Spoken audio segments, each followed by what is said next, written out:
भगवान के भक्त जो सुदामा जी थे, इस संपदा के आने के बाद भी उनकी भक्ति खंडित नहीं हुई। ये अद्भुत संतुलन उन्होंने बनाए रखा। दरिद्रता में कोई कष्ट का भाव नहीं और इतने विलासी राजसी सुख के प्राप्त होने पर कोई प्रसन्नता का भाव नहीं। सुदामा जी दोनों समय समतुल्य रहे।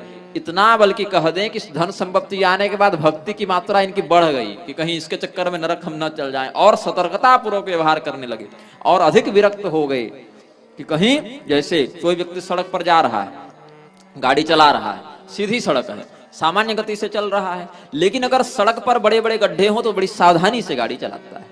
ऐसे ही सुदामा जी के पास जब तक धन नहीं था तब तक जिसके पास धन नहीं उसके लिए विरक्त भाव को धारण करना थोड़ा सरल हो जाता है, लेकिन जिसके पास बड़ा बड़ा महल हो उसके लिए विरक्त भाव को धारण करना कठिन है।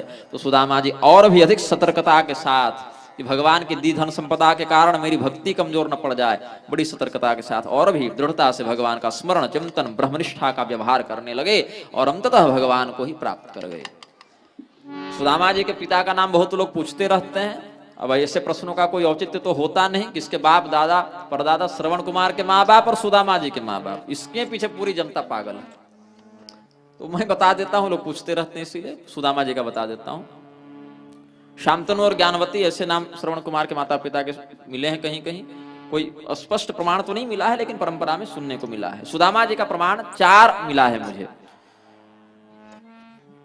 एक सारंगधर नाम गर्ग संहिता के माध्यम से एक विद्वान बताए थे, हालांकि गर्ग संहिता में मुझे मिला नहीं, लेकिन जो बताए वो गर्ग संहिता के माध्यम से बताए थे। और धर्मशील ये नाम ब्रह्मवैवर्त पुराण के माध्यम से एक विद्वान बताए, लेकिन वो भी मुझे नहीं मिला है। शाक्तागमों की जो उपशाखा है निग्रहागम, जो मेरे संप्रदाय के ग्रंथ हैं, जब भगवती ने हमें वो प्रदान किया जिन मात्रा में, तो उसमें सुदामा जी का नाम, सुदामा जी के पिता का नाम है दर्पकर्दम।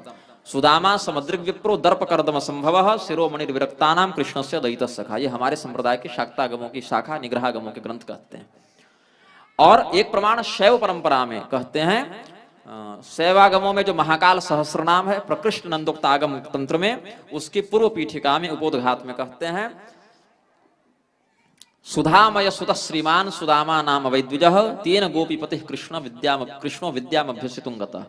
सुधामय नामक ब्राह्मण के पुत्र जो सुदामा जी थे, उनके साथ भगवान कृष्ण गुरुकुल में विद्याध्ययन किए थे। तो दर्पकर्दम और सुधामय ये 2 का तो अध्ययन मैंने किया है। बाकी सुनी हुई बात में सारंगधर और धर्मशील ये दोनों भी प्राप्त होते हैं। तो जिन आचार्यों ने बताया, बड़े उच्च कोटि के श्रेष्ठ स्वामी विद्याभास्कर जी महाराज जैसे विद्वानों ने बताया, तो हम आत्म प्रमाण के आधार पर महापुरुषों की वाणी का समादर करते हैं, उनको भी प्रमाणभूत स्वीकार करते हैं। अलग अलग कल्पों में भी घटनाएं घटित होती रहती हैं, तो अलग अलग नाम भेद भी प्राप्त होते रहते हैं। अब भगवान नाम संकीर्तन कर लें थोड़ा, फिर कार्यक्रम के समापन की ओर बढ़ेंगे। प्रेम से बोलिए आनंद कंद भगवान की।